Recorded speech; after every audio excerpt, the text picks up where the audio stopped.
ओम शांति मंगेश भाई। ओम शांति ईश्वर भाई जी। मंगेश भाई, आज है 24 जनवरी 2026 और आज विशेष सोन्नति के लिए ज्ञान चिंतन में बाबा ने पूरा चक्र का ज्ञान समझाया है। क्योंकि पढ़ाई जो है बाबा की, ये अल्फा और बे की है। एक तो परमात्मा का परिचय, अपना स्वयं का परिचय और पूरे संसार के चक्र का परिचय। जैसे बाबा आज पूरे चक्र की बात कह रहे हैं, इसलिए बाबा बोलता है कि बच्चे, तुमको मैंने जो चक्र की ज्ञान दिया है, पढ़ाई है, तो वह पढ़ाई तुम्हें पढ़नी तो है ही, लेकिन पढ़ने के साथ साथ इसको बुद्धि में रख के औरों को भी पढ़ाना है। और बाबा बोलता है कि हर एक को बाप का और सृष्टि चक्र का परिचय देना है। वो थोड़ा बताइए कैसे, किस तरह। पहली बात तो कि बाबा कहते हैं पढ़ाई जो पढ़ाते हैं वो बुद्धि में रखनी। बुद्धि में रखना। हाँ, बुद्धि में भी तभी रख सकेंगे हम जब उसका विचार सागर मंथन करते रहेंगे। बुद्धि में तभी रहेगा स्टोर जब बुद्धि में और कीचड़ा नहीं होगा जी। इसलिए ये बड़ी समझ की बात है कि बुद्धि में रख सबको फिर पढ़ाना है। मतलब पहले बुद्धि में रखो, धारण करो, बुद्धि को स्वच्छ बनाओ, धारण करो और तब औरों को समझाओ जी। हर एक को बाप का और सृष्टि चक्र का परिचय देना है। तो आज बाबा टीचर बन के बाबा ने जैसे हमको समझाया, बाबा कहते तुम औरों को समझाओ। पढ़ना और पढ़ाना। एक बात बाबा ने स्पष्ट की है सारी मुरली में। मंगेश भाई, आज की मुरली में मैंने देखा कि विशेष बाबा हमेशा बोलते कि मन को पवित्र बनाओ, बुद्धि को पवित्र बनाओ, स्वयं को पवित्र बनाओ, लेकिन आज बाबा ने बोला कि संस्कारों को भी पावन बनाओ, शुद्ध बनाओ। हाँ जी। तो ये संस्कारों को भी जब पावन बनाओगे, वही संस्कार साथ में जाते हैं। हाँ जी। तो जो हमारे जो पुराने संस्कार है, जो पतित पने के संस्कार है, दुख देने के संस्कार है, ईर्ष्या के संस्कार है, और कहीं ना कहीं लोभ लालच के संस्कार, ये संस्कारों के अंदर बैठे हैं। तो इसको बाबा बोलता है कि इसको भी शुद्ध पावन बनाओ। ये बहुत अच्छी शिक्षा है आज। जी बताइए। आज प्रश्न भी बहुत सुंदर है मंगेश भाई कि आत्मा सतयुग में भी पार्ट बजाती है और कलयुग में भी, लेकिन अंतर क्या है वो थोड़ा बताएं। अंतर बाबा ने कहा कि सतयुग में जब पार्ट बजाती है तो उसमें कोई पाप कर्म नहीं होता है। अच्छा। क्योंकि वहां विकार नहीं है, वहां कर्म अकर्म हो जाता है क्योंकि रावण नहीं है, 5 विकार नहीं है। आधे पार्ट में इस प्रकार का चलता है, सतयुग त्रेता स्वर्ग वाले पार्ट में जी। और फिर कलयुग द्वापर कलयुग वाले पार्ट में विकारों की प्रवेशता हो जाती है, आत्मा उसके वशीभूत हो जाती है। फिर कलयुग में जब पार्ट बजाती है तो हर कर्म विकर्म व पाप बन जाता है। हाँ। ये एक अंडरलाइन करने जैसी बात है कि बाबा ने कहा कि हर कर्म विकर्म व पाप कर्म बन जाता है। बाबा ने इसकी गुह्यता भी समझाई है। बाबा कहता है कि दुनिया में कई बार हम देखते हैं कि ऐसे कर्म जिसको हम कहते हैं कि ये पुण्य कर्म है, लेकिन बाबा कहते नहीं, वो भी पाप की कर्म में चला जाता है जी। कैसे? बाबा ने एक मुरली में समझाया था कि अगर हम किसी को दान करते हैं, पैसा दिया संजो मैंने किसी, और उसने जाकर उस पैसे से कुछ गलत काम किया, शराब पिया, बीड़ी सिगरेट आदि ऐसे व्यसनों में, तो बाबा कहते उसका भी असर आप पे आता है। माना गए थे पुण्य कर्म करने, लेकिन इसलिए बाबा कहता है कि दान भी पात्र को देकर करना है। भक्ति मार्ग मैंने एक सुना था कि कोई एक गरीब व्यक्ति था, उसको किसी ने धोती दान कर दिया। चलो भाई, धोती पहनेगा, इसको वस्त्र नहीं है शरीर पे। तो उसने वो धोती से रोज मछलियां पकड़ता था वो माना कितनी मछलियों की जान लेता था वो। तो पाप कर्म में ही है ना, वो पहना तो नहीं, लेकिन उससे उल्टा ही काम किया। हाँ, तो बिल्कुल। क्योंकि आज व्यक्ति लगता है भिखारी है, लेकिन उसका बैकग्राउंड क्या है वो हम नहीं जान सकते कि वो क्या करता है, और हम जो पैसा देंगे वो पैसे से वो क्या कार्य करेगा, उसके बाद हम देखने नहीं जाएंगे। हो सकता है हमारे धन से कोई गलत ही काम कर, तो पाप खाते में चला जाए। सही बात बोला। तो ये अभी तुम हो संगम पर, तुम्हें सारा ज्ञान है जी। संगम पर ही ज्ञान मिलता है, क्योंकि ज्ञान सागर बाबा संगम पर ही आता है जी। इसलिए मेरे पास मंगे कोई भिखारी पैसा मांगता ना, मैं तुमको क्या खाना है खा लो, बिल्कुल वो पैसा मैं दे दूंगा। ये राइट। तुम खाना खा ले पेट भर के, पैसा नहीं दूंगा आपको। यह भी तुम जानते हो, बाप हमको शिक्षा देते हैं जो फिर औरों को देनी है। बिल्कुल। यह हमारे लिए बाबा ने कार्य ही दिया है। हमारा ऑक्युपेशन है ये जी। जो बाबा से हमने शिक्षा ली है वो औरों को देना, सुनाना।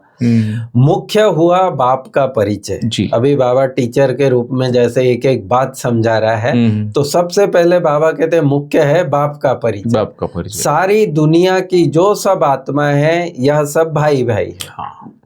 परमात्मा एक है, वो सर्वोच्च है, वो इस जन्म मरण के चक्र में नहीं आता है।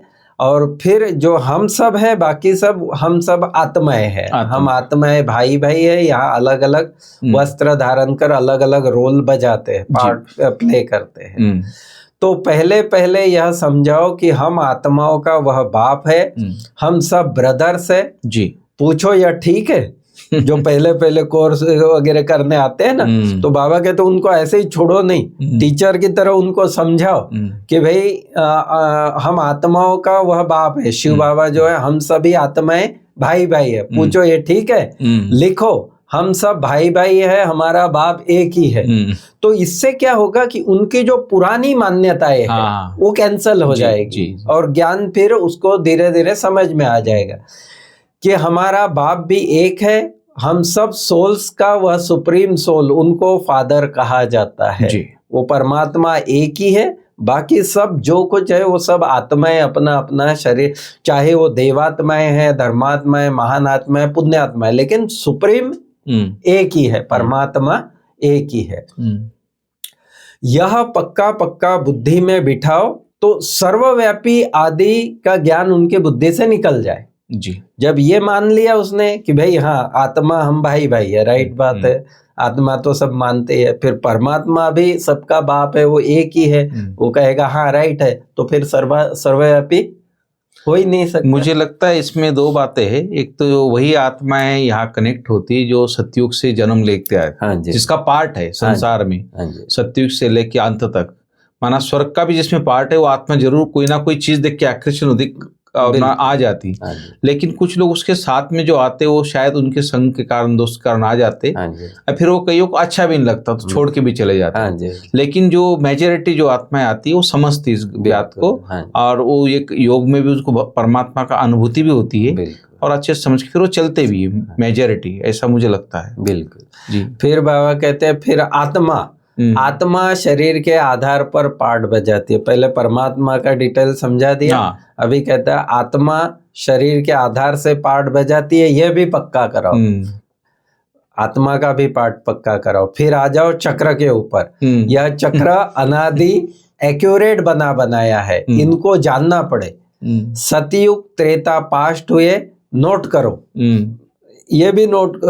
आज बाबा जैसे टीचर की तरह और हमको औरों को कैसे पढ़ाना है वो भी बाबा कहता है कि ये नोट करो कि भाई ये ड्रामा अनादि अविनाशी बनाया ड्रामा है, और इसमें सतयुग त्रेता द्वापर कलियुग ये 4 पार्ट में ये ड्रामा चलता है। तो सतयुग त्रेता द्वापर कलियुग भी अभी लगभग पास्ट हो गया, पास्ट होने को आ गया।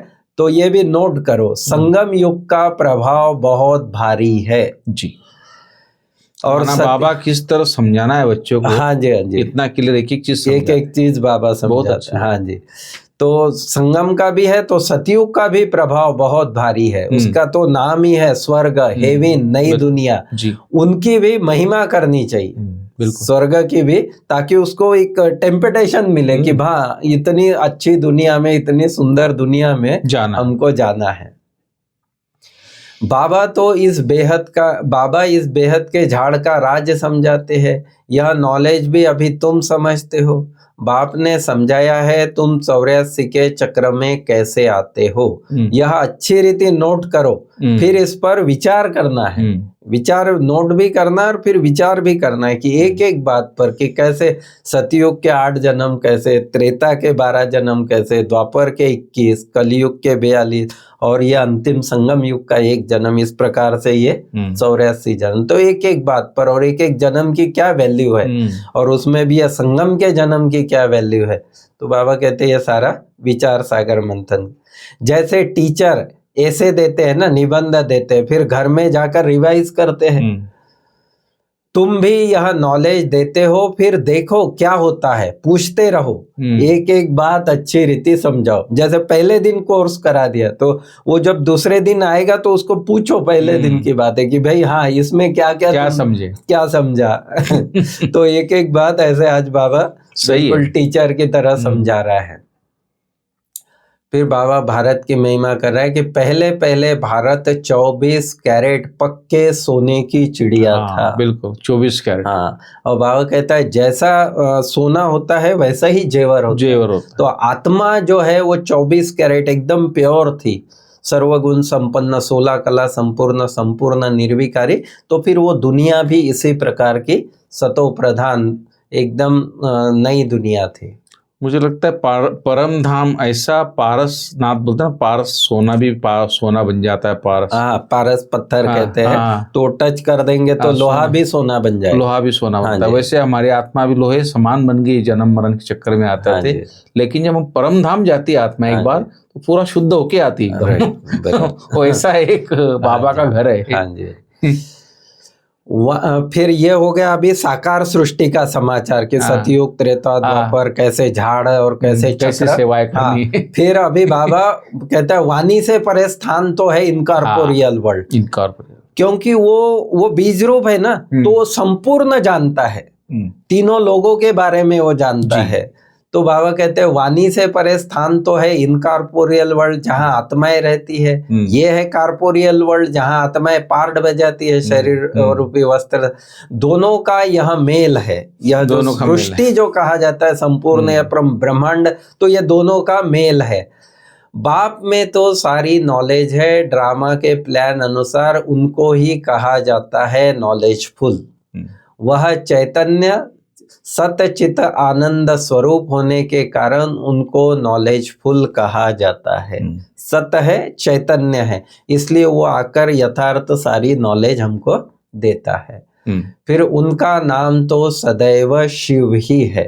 आत्माओं का शरीरों के आधार पर नाम बदलता रहेगा, लेकिन परमात्मा का नाम कभी भी बदलता नहीं। उसका सदाशिव नाम, सदाशिव, इसलिए सदाशिव कहा जाता है।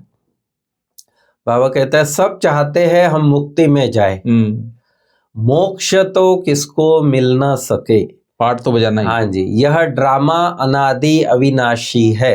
पार्ट इसलिए स्वयं भगवान ने भी इस पार्ट में अपने को इन्वॉल्व किया, ड्रामा में इन्वॉल्व है वो। इसलिए बाबा कहता है कि मोक्ष तो मुझे भी नहीं मिलता, नहीं मिलेगा। मोक्ष की जो कल्पना है कि परमानेंट आत्मा इस चक्र से मुक्त हो जाए, बाबा कहते हैं ऐसा संभव ही नहीं है। तो यह ड्रामा अनादि अविनाशी है। कोई कहे यह पार्ट आने जाने का हमको पसंद नहीं है, परंतु बाबा कहते इसमें कुछ कर नहीं सकते, कुछ नहीं कर सकते, फिक्स है। यह अनादि बना हुआ ड्रामा है, एक भी मोक्ष को पा नहीं सकते। क्लियर कट बाबा बता देता है।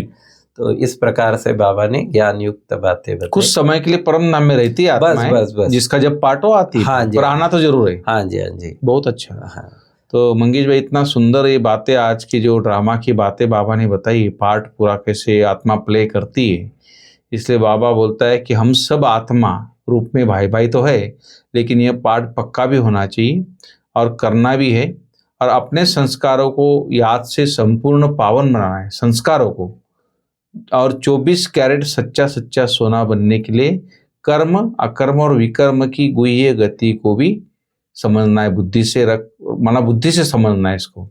और आप कोई भी विकर्म नहीं करना है, भाव होता है, माना ये श्रेष्ठ कर्म करने का समय है, जीवन को श्रेष्ठ बनाने का। कोई भी ऐसा विकर्म नहीं होना चाहिए जिसमें आत्मा फिर से बोझिल हो जाए।